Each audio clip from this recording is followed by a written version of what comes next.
salaamaaleykum mbokk yi juróom-benn waxtu nag moo tegal fanweeri minute seen télévision nationale ñu indi leen xabaar yi nga xam ne ni ñoo fi gën a fës xabaar yi jàpp nañ ci lii doon itam tawat ji di Covid 19 waaye itam bokk na ci li nga xam ne nii moo di feet gi nga xam ne moo doon feetu Ascension mu doon feet goo xam ne itam feet gu am solo la ci diine Kër Labbe ndax tey jii dundal nañ ko Anne Marie Gomis nag am na ci ay leeral yoo xam ne indi na ko ci gannaaw ba mu ci itam taatane xam-xamu ñi nga xam ne itam ñoo seen xam màcc ci wàllu diine jooju ñu teewlu ko.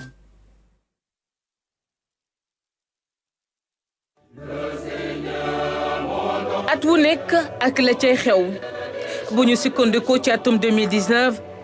ci fàttali communauté catholique bi doon xumbal yëkkatikook Yeesu Krista ci ay église wala jàngu yu fees dell ren ji ci atum 2020 mu wute lool bërëb yooyoole wéet nañu ndaxte li nga xamante ne mooy jàngoro ji di Covid 19 mu ngay wéy di law looloo tax évêque yu Sénégal yi jaaxle ci feebar boobule ak na muy lawee ba tax na ñu tëj ci bërëb yooyu le waaye nag ubbi leen yeneen bërëb yu nga xamante ne mën nañu fa ñaan. jàngu mosquée wala synagogue du rek ñaanukaay doomu aadama bu nekk ndegeem nitaalu yàlla nga ñaanukaay nga man nga ñaan yàlla ci sa biir xol mën nga ñaan yàlla itam ci sa morom ñu bañ a fàtte ne itam ne njaboot bu nekk ñaanukaay nga ndaxte Yeesu moo doon wax ne fu ñaar ak ñett tase ci tur yàlla yàlla mu ngi seen diggante. bu ñu koy tekki yëkkati ko ki Yeesu Krista di Ascension am na nu ñu koy firndelee. ñeent fukki fan gannaaw dekalikoom Krista doomu yàlla yéeg na ci asamaan toog ca ndeyjooru baay bi xewte bu mag boobu am na lu bari li muy firnde li muy njëkk a firnde moo di ñun ñëpp dañoo ganise fii ci àdduna kenn dëkku fi loolu tax itam ndax ñu topp doomu yàlla toog ci wetam ci aljana li ñu war moo di ñu topp tànkam tànku coono tànku selaay ak tànku suufeelu ci jamono jile ñi nga xamante ne ñooy njiitu jàngu bi ñu ngi ñaan bépp chrétien mu sukkandiku wala sax xool li nga xamante ne moo di yëkkatik Yeesu Krista ngir jëfee ko saa su nekk taxaw bu baax a baax ci li nga xamante ne mooy waare l'évangile bi def seeni bopp ni ki Yeesu Krista di yëkkati seen bopp saa su nekk ci bépp jafe-jafe wu àdduna te it di taxaw baax a baax ci li nga xamante ne moo di waare l'évangile bi ci fépp fu ñu mënti nekk ci àdduna si. jërëjëf Anne Marie Gomis ci Ascension boobu nga xam ne nii moo doon xew-xewu diine Kër Labbe te itam ñu ko doon dundal niki tey jii ci jamonoy Covid 19 Covid 19 boobu sax ci suñum réew tey jii am na lu tollook juróom ñaar fukki doomu aadama ak ñeent yoo xam ne nii saytu nañ li gën jàpp nañ ne bokk na ci ñi seen yaram am doomu jàngoro ji di Covid 19 loolu nag bokkoon na ci lim bu yaatu boo xam ne ni toll na ci junni ak ñaari téeméer ak ñeent ak fukk ak juróom waaye bañ la seetee junni ak ñaar téeméer ak fukk ak juróom yooyu génn nañ ci juróom-ñeent fukk ak ñaar yoo xam ne nii gis nañ doomu jàngoro bi seen yaram waaye am na itam lu toll ak juróom-benn fukk ak juróom yoo xam ne nii nekkoon nañ ci la lopitaan yi wér nañ am na ñaar ñoo xam ne itam bàyyeekoon nañ fi ñu teewlu ci docteur Aloyse Waly Diouf mi nga xam ne moo doon directeur cabinet ministère bu santé. tey ba su jeudi 21 mai 2020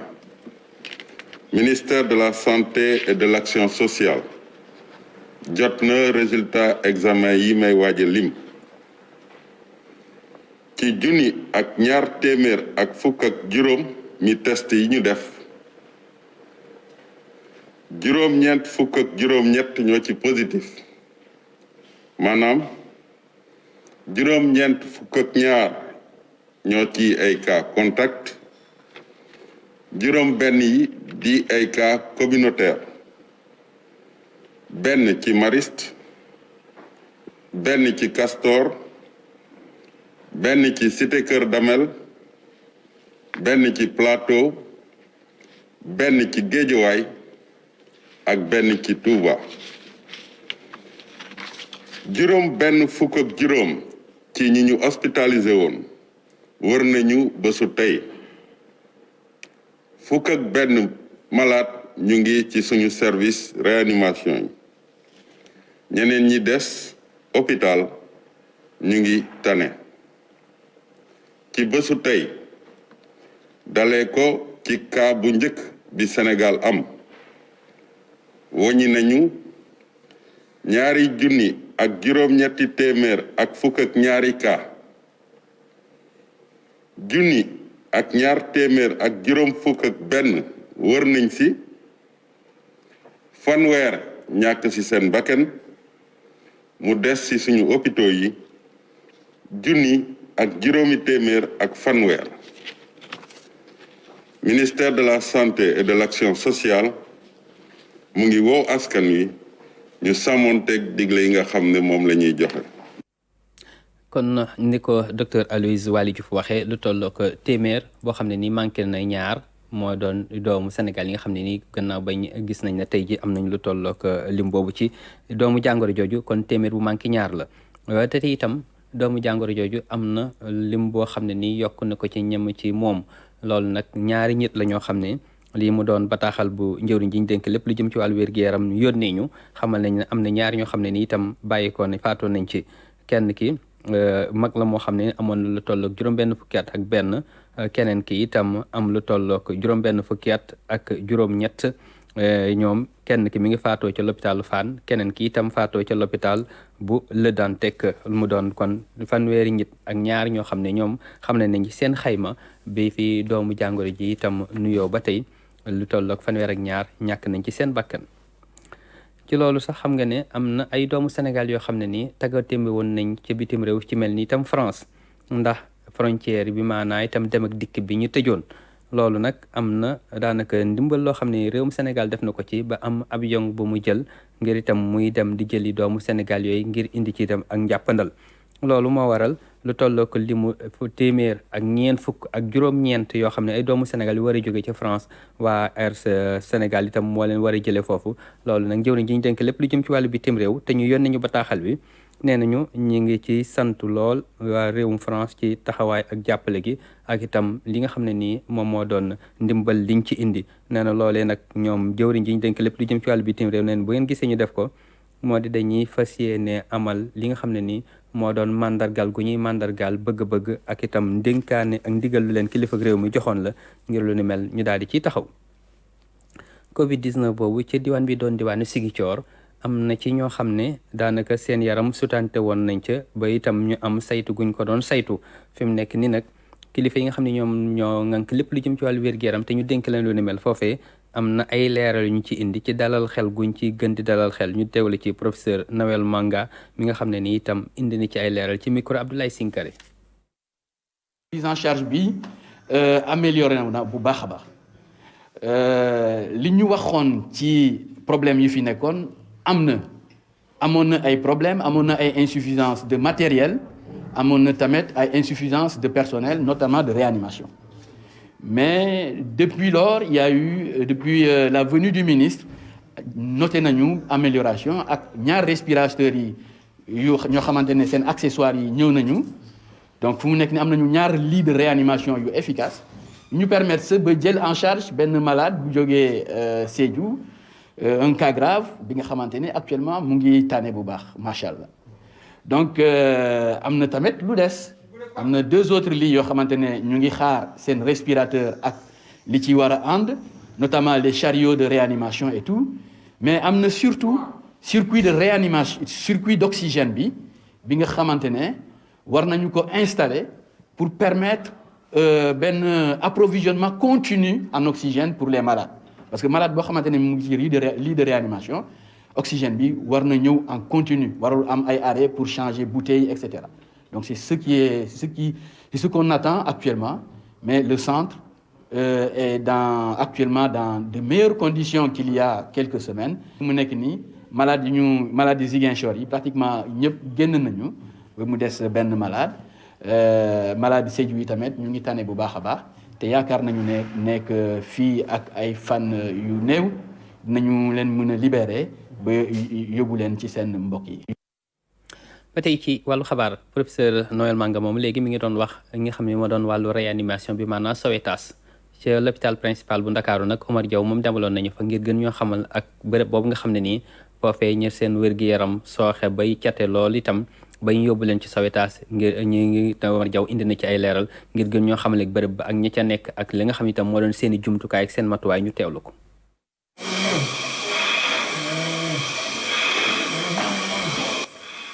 noyyi bi jafe na mel ni luy fat dënn baa ngay riir réanimation mu ngi noonu ñu koy wax Sowétas. boo gisee si àdduna bi yëpp réanimation ñi gën a sonn ñoo fay dem donc loolu xel mën na nangu ni bu fekkee ñu gën a sonn ñoo fay dem dëgg-dëgg ñi faatu ci gën a sonn lay gën a bëri. mënoo bàyyi malade bi c'est une surveillance continue da nga war a gis malade bi tout le temps noyyam nan la mel xelam nan la mel xolam nan la mel. réewam nan la mel tout le temps lépp da nga ko war a xam en continu loolu mooy définition réanimation. Sowétas nag malade bi fu nekk la mën a jóge mën na nekk ku am feebaru xol rein xëtër wala cancer muy daal koo xam ne ay cëram doxatuñu nu mu waree. sa cër yi si biir yaram bi ñooy lâché ñooy bàyyi ñoom la feebar bi jàpp donc mën nga xoolee fekk da nga garaaw te mën nga ko nekk dans le coma mu génn si koo xam ni mi doon wax léegi mu du si génn. réanimation tekkiwul ne malade bi dafa dugg si coma tekkiwul ne itam. ku jeexal la ba noppi. bu ñuy liggéey normalement sans Covid bi téeméer boo jël 20 ak juróom-benn à peu près ñoo si génn àdduna su ñu commencé Covid ba léegi li ñu gis mooy téeméer boo jël après 20 ñoo si génn àdduna donc ñuy génn àdduna si Covid bi moo gën a néew que li ñu am bu Covid bi amul.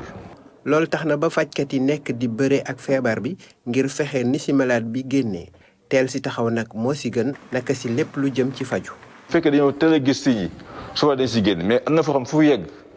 ñu faj la nga ñàkk la faj mooy yem dafay am benn situation de non retour. professeur Wade di agrégé bu Val-de-Grâce ca France di xamle ne malade yi ñuy topp am na si ñoo xam ne yàggatul ñu war leen génnee. am na ñu si sonn trop mais am ñoo xam ni boo gisee ñu ngi commencé améliorer ñu ngi commencé seen feebar ñu ngi commencé améliorer tuuti. leneen lu mu wax ne moo di ne feebar bi képp ku koy weddi dangaa ñëwul fii. jërëjëf Omar ci li nga xam ne moo doon tawat jooju sax moo waraloon ñu tëj l'école yi fi mu nekk ni rek am nañ yéene incha allah ñaari fan ci weer wi ñu dëgmal buñ ci yàlla yóbboog jàmm ñu tijji l'école yi waaye nag ñi ñu koy tijjal mooy ñi nekk classe examen loolu moo waral jëwriñ ji ñu dénk lépp lu jëm ci wàllu njàngale mi di Mamadou Tall itam daje woon ak kilifa yi ñuy dénk leen li njàng mi ci yenn diwaan yi gox yi rëdd yi mu doon inspecteurs yi ngir xool itam taxawaay wa ñu war a am te mu mucc ayib ba ñu war a mën a tàmbaliwaat lu ni mel waaye itam am na ay masque yoo xam ne ni ak yeneen jumtukaay yu ñu leen jagleel ngir ñu jox ko ndongo yi ñu teewli ci Mamadou Tall moomu ci micro ki nga xam ne nii itam moo doon Massamba Thiane. xam nga depuis bi pandémie bi commencé donc ñu ngi ci ay réunion chaque mardi dañu tenir benn réunion bu yaatu réunion boobu nag dañ koy commencer par li ñuy wax ne les inspecteurs d'académie suñu paree inspecteurs d'académie yi ñu recevoir syndicats yi parents d'élèves ak société civile. léegi nag pare nañu aussi bii mooy suñu deuxième réunion pratiquement bu mardi déglu nañu inspecteur d'académie yëpp def nañu seen CRD yi autour des gouverneurs def nañu CDD yi gindi na wax nañu liste matériel bi ñaata la ñu soxla ci masque ñaata la ñu soxla ci gel ñaata la ñu soxla ci testeur flash donc yooyu yëpp donc pare nañ ko xam nañu et à partir de vendredi incha allah dinañu commencer jël suñu caravane dem di ko déposer ci biir Sénégal. donc di wax ne réunion bi en tout cas ñu ngi koy def et même du point de vue pédagogique commencé nañu defar suñu emploi du temps yi pour ñu réaménager année bi donc di wax parents yi daal li nekk ci protocole sanitaire bi moom mooy condition bu njëkk moom la njëkk respecté suñ ko respecté ba pare avant le 26 après nag ñu soog a dugg ci partie pédagogique bi pour le 2. ci wàllu xabaar ba tey rawal itam soxal itam tawat jooju di Covid 19 xam nga ne taxoon na li ñu jëm ci wàllu dem beeg dikk bi ñu am daanaka li ak tere guñ ci indi fi mu nekk ni nag am na oyofal gu nga xam ne ak jàppandal goo xam ne indi nañ ko ci kilifa yi ñu ko dénk nag indi nañ ci ay leeral ñu teewlu ci Ousmane Ndoye. xeex mbas mi dafa laaj tamit ay yitte yu ñu jëloon ngir mën a dindi lépp lu nga xam ne mooy dajaloo bu amoon ci dem beeg dikk bi mbir yooyu nag ñaari weer a ngi nii ñu nekkoon ci waaye nag bu mbir di dox dañuy dox ànd ak moom maanaam fi ñu toll nii dañuy fexe ba nga xam ne lii di mbas mi ñu dund ak moom ba du mën a law fenn ci mbir yooyu nag ñi nga xam ni ñoo yor dem beeg dikk bi jël nañ ci ay coppite yu bees ngir gën a mën a jox comme ñi nga xam ni ñoo ci nekk ba tamit liñ leen digal buñ ko toppee lii di mbas mi du law te liñ ko bëggee dina ko demee muy yitte yu bees yu ñu leen indil ngir gën leen jox yeneen i taxawaay ci wàllu xeex bi. bu ñu demee ba njiitu réew mi jël dogal yi nag nga xam ni demande transport day yokkuwaat alors donc moo tax ñu dellu si waat joxaat opérateur transport yi ñu am possibilité yàpp oto bu mu fees waaye mu yem rek si place assise yi nga xam ne moo nekk si carte grise bi loolooy benn ci biir arrêté boobu di nga gis ni def nañ ci benn exception mooy auto transport privé yi de personnes moo jëm lépp luy wàllum location lépp luy auto touristique ak auto yi nga xam ni auto transport public la de marchandises nga xam ni ci biir arrêté bu njëkk ba du leen waxoon ci cabine yi nga xam ni mooy cabine gros porteurs yi moo xam semi remorque yi ak camions yeeg yooyu même L200 yi nga xam ne dañuy def petite distribution yi ñu waxoon leen moitié bi ngeen di jël moitié nombre place bu nekk ci cabine yooyu ngeen di jël loolu dogal boobu nag day continuer wéy. ci kaw xeex mbas mi ba léegi ci biir dem beeg dikk bi fii ci Dakar ak ci réew mi daf ci am lu nga xam ni moo ci ëpp solo mooy ñiy dem ak dikk ci oto yi ñuy dugg ñi koy dawal ñoom ñëpp ku ci nekk am nga pàcc boo war a jël dal di ko gàccoo ci xeex bii di mbas mi. di ñaax acteurs yi ci responsabilité parce que ubbi gii ñu ubbi tekkiwul ni nañu dellu ci nañu daan def. dafa tekki ni ku ci nekk ñu responsabiliser fu ñu toll nii lu gën a motiver ñu jël décision boobu lu ko gën a jëmmal lu ñu gën a jox sécurité mooy dogal bi nga xam ne ministre de l'Intérieur jël na ko pour ni port de masque mooy takk masque bi ci biir auto transport dafa obligatoire te ñëpp xam nañu port de masque outil bu am solo la bu bare doole ci xeex bi moo tax daanaka loolu rek. am na dëkk yi nga xam ne sax loolu rek lañ jël comme mesure ci xeex bi te seen mbir daanaka gis nañu fu leen yóbbu kon loolu mesure bu am solo bu ñu yàlla dogalee ba ñu réussir loolu rek déjà c'est un pas donc li ñu daan am ci wàllu risque dina wàññeeku lool ci wàllum véhicule de transport urbain yooyu. ñu mën a jàppandi rek ne fi ñu toll nii xeexu mbas bi dafa laaj ku ci nekk rek dugal ci loxoom ci dem beeg dikk bi nag coppite yu bees yi indiwul dara ci gën a ñaaxante ngir xeex bi ñu taxaw si ba mbas bi sori fi waaye tamit ku nekk ca fa nga nekk ci dem beeg dikk bi am nga ci pàcc boo war a bayal sa bopp ba ëllëg lii di mbas mi soriñu ba ëllëg li nga xam ne mooy dem beeg dikk bi du am benn rëq-rëq te ña ca nekk dund ci dundal ci tamit koom-koomu réew mi ba lépp nekk tawfeex ci biir réew mi. jërëjëf Ousmane dañuy des ba tey ci wàllu dem beeg dikk bi lënkale ko itam ak li nga xam ne itam moo doon tawat ji di Covid 19. ndax am na kuréel goo xam ne dafa nekk fii ci suñu réew di saytu itam lépp loo xam ne ni moo doon kaaraange ñey dem ak dikk di dugg itam ci oto yi ñoom nag am nañu gis-gis ci li nga xam ne nii moo doon wayofal gi ñu indi ci dem bi ak dikk bi nee nañ naam ànd nañ ci waaye lañ àndul nag mooy li nga xam ne nii moom la yenn syndicat yi wax ne kat dañoo bëgg ñu tijji garage yi nee nañ loolu ñoom gisewuñ ko noonu naam nag rafetlu nañ lool li nga xam ne nii moo doon yombal ak ndimbal liñ ci indi ngir indi ci ak oyofal waaye nag amaa nag ñu tijji garage yëpp ne loolu moom dëppoowul ak seen coobare Saliou Seck gën nañ ci indil ay leeral.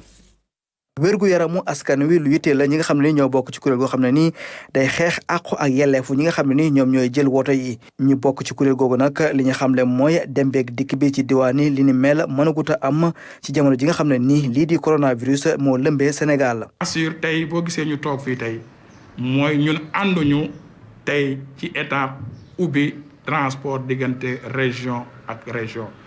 parce que tey bu ubbee transport bi diggante région ak région mooy Sénégal ñëpp ci feebar lañ jëm heureusement barke démb rek arrêté nañ délivrance permis yi et may ñaan aussi que tey wax c'est vrai que ci mbirum transport bi la ñuy wax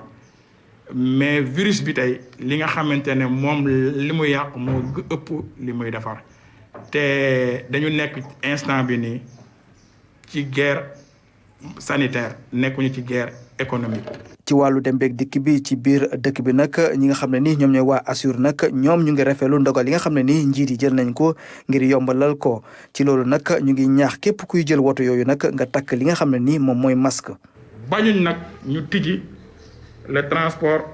interurbain mais nekkagul léegi te buñ koy defit day ànd ak mesure forte yoo xam ne état bi day teg ay mesures yoo xam ne ku ko mën a respecté nga daw ku ko mën a respecté nga bañ a daw parce que le président dafa ubbi le transport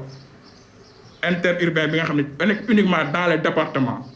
mais nit ñi dañ ko bëgg a lawal pour tout le Sénégal te loolu defe naa ne mooy li nga xam ne moom mooy lor nit ñi. seen dajeek taskatu xibaar yi nag profité na fi ngir rafetlu liggéey bu am solo bi nga xam ne ni jëwriñ bu yor wàllu wér-gu-yaram def na ko ngir xeex lu ñu duppee cas communautaire ñoom nag ci seen liggéey nag dinañ dem nemmeeku liggéey yi nga xam ne ni nguur gi mu ngi koy def bokk na ci lu ñu duppee BRT autopont ak rond-point bi nga xam ne ni ko duppee Lobat Fall. jërëjëf Saliou Seck ci xeex tawat yi nga xam ne moo doon Covid 19 moo waral nguur gi itam nattoon ay koppar itam jënd ci ak dund ngir jagleel ko askan wi nga xam ne itam daanaka itte woon nañu ko ci diwaan bi doon diwaanu Linguère nag jëwriñ ji ñu dénk séddale googu di Mansour Faye demoon na fa ba am lu mu fa séddale ñu teewlu ci Moussa Mané. fii ci Linguère amal nañu li nga xamante ne mooy séddale lu jëm ci ndimbal bi nga xamante ne président de la république jox na ko askan wi ngir mën leen jàppale ci wàllu coronavirus. fii nag ci Linguère nag lu toll 50 000 ménages ñoo xamante ne ñoo war a jot ci ndimbal bile. boo jëlee département de Linguère 15 773 environ ménages la ñu jël commune Linguère 806 ménages ñoo koy bénéficier mu nekk liggéey bu am solo. daanaka ménage bu nekk war na jot ñaari saaku ceeb yu 50 kilos mu amaat tamit fukki kilos yu suukar ak fukki kilos yu pâte alimentaire. amaat tamit lu toll fukki litre diwlin ak benn paquet saabu. cant leen ngërëm di tey dafa am ku ko moom muy président Macky Sall ñu ngi koy nuyu di ko baalu àq te di ko baal di ko sant bu baax di ko gërëm parce que yëf yi dafa metti boo doonee jaboot nga war a xëy dem uti loo jox sa njaboot mënoo génn loolu metti na moom mu am xel pour lijjanti lii jox ko nit ñi kon mënuñu lu dul kontaan ci di ko ñaanal yàlla li mu bëgg moo ko xam yàlla na ko yàlla defal. ñu rafetlu loolu bu baax ci seen tur. di sant gouvernement république du Sénégal ci loolu mu jàppale population yi di waxit ne ñi ngi koy seedeel ne digle yi ma digle woon ci bi ñuy joxe mbir mi ci leer ak sellal ngir war a def ci tànn bi ñu koy seedeel ne fii ci département Linguère commission yi taxawaloon def nañ lépp ci kaw ndigal li mu santaane woon. ngir résultat bi ñu mën ko am nag. daanaka am na ay effort yu bari def nañ ko ci wàllu mobilisation li nga xamante ne moo jëm ci ndimbal bi waaye nag leneen li nga xamante ne topp na ci mooy stabilisation registre national bu unique maanaam benn registre boo xamante ne fa la ñuy classé nit ñi nga xamante ne war nañu mën a am ci ndimbal bi boobu registre nag ci atum 2013 ak 2014 lañ ko sos. moom lañ gënoon tiit doon gën a ragal mooy tànneef bi bu ñu nee 1 million de ménages ci Sénégal gi yëpp. ku ci nekk ñu jox la sa wàll chaque commune ñu jox la wàllam jox la sa pàcc ñi la lii mi ngi jógee ci lu ñuy wax registre national unique registre boobu depuis 2013 lañ ko commencé doon defar ñu ni il faut ñu jàggal ko ba mu jaar yoon ba mu leer nañ du am doublon du am ñu ci nekk noo xam ne kenn gisatu leen et cetera et cetera. ministre bi tamit moom muy rafetlu taxawaay bi nga xamante ne commune yu nekk fi di Linguère taxaw nañ ko ngir mën a jàppale ki nga xamante ne mooy président de la république ci li mu bëgg Mansour Faye tamit di dellusiwaat di wax tamit ni li nga xamante ne président de la république def na ko loolu day tax ba mu gën a garantir li nga xamante ne mooy sécurité alimentaire. jërëjëf Moussa jërëjëf itam mbokk yi ci teewlu wi loolu daal moo doon di firu seen ci la xabaar dëppoo itam ak liñ cërloon ci àll waxtu li ñuy def moo di leen ñaanal gaal mu ci géej bi xéewal